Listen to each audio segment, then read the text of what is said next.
If anybody's wondering, my phone is being held up by manga and a sword. So, there's that. For the first time in my life, I have finally finished Inktober. Granted, I did make my own prompt list. I wanted something spooky and kind of Halloween themed because I'm gonna be honest with you, I am a fall girly. I love me some Halloween. I love some spooky stuff. I want to watch some scary movies.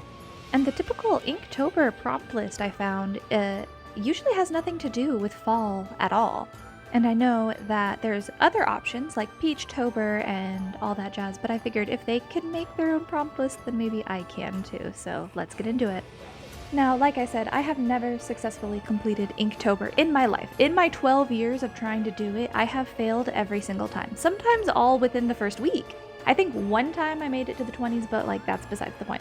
I decided to go kind of easy on myself for that reason, and I don't need to dedicate an entire page. I can make the little illustration as small as or as big as I want, and I think that gave me more creative freedom, if that makes any sense.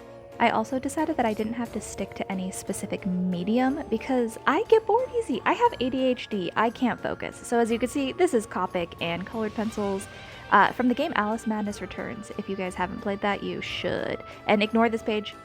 This is from when I quit my job at Starbucks. I had to doodle the POS system.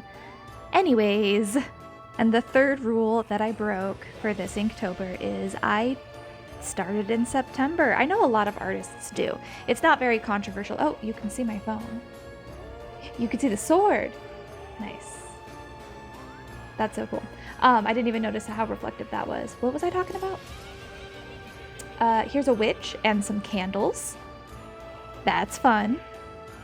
And this next page, I don't know if any of you saw this trend going around, but it was let Pinterest decide what I draw.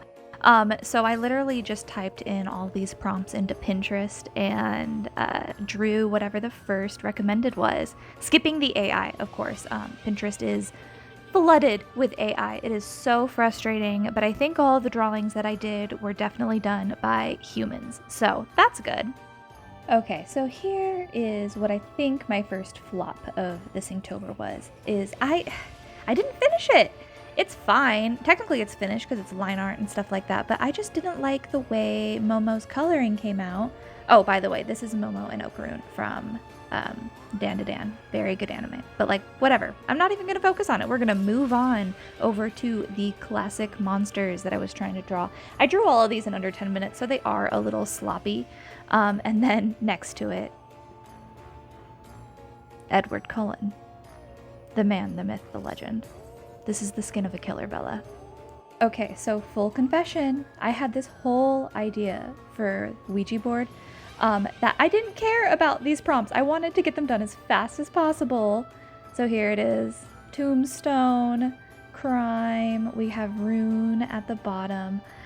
So I just chat these out as fast as possible, honestly, mostly because I was so excited to focus on this. I made my own functioning Ouija board. It took me a while, and I think it turned out very cute. We have the planchette over here. I had so much fun with this. This is probably one of my favorite things that I've ever made. The Ouija board does technically work. I haven't talked to any ghosts on it, but if they do, I'll let you know. Let me know in the comments, by the way, if you would ever fuck with the Ouija board, because I'm curious. Also, there's a little piece of plastic that I put in between the planchette. So that turned out pretty cute, I think. And it's all downhill from here because I didn't finish the next page. 31st was the free day, and I drew clowns because I'm going through a clown phase. I'm not even gonna lie. I think about clowns a lot. And this one turned out really cute. She turned out cute. I did not finish her feet. Put me in jail. I don't care. I didn't even finish drawing her. She was too sexy and it made me feel uncomfortable. And then she's cute, but I just lost my spark, man. I wanted to move on. I wanted to paint something. But there you go. Inktober. Completed. Finished. All within 2 months because I started September 1st. But that's fine. No one's gonna judge me. I think that it all turned out pretty cute. It also helped me fill out my sketchbook a little bit more. I will be doing a full sketchbook tour eventually, but honestly, I'm not even halfway through this sketchbook. But I hope you guys liked it. You guys be safe. Bye!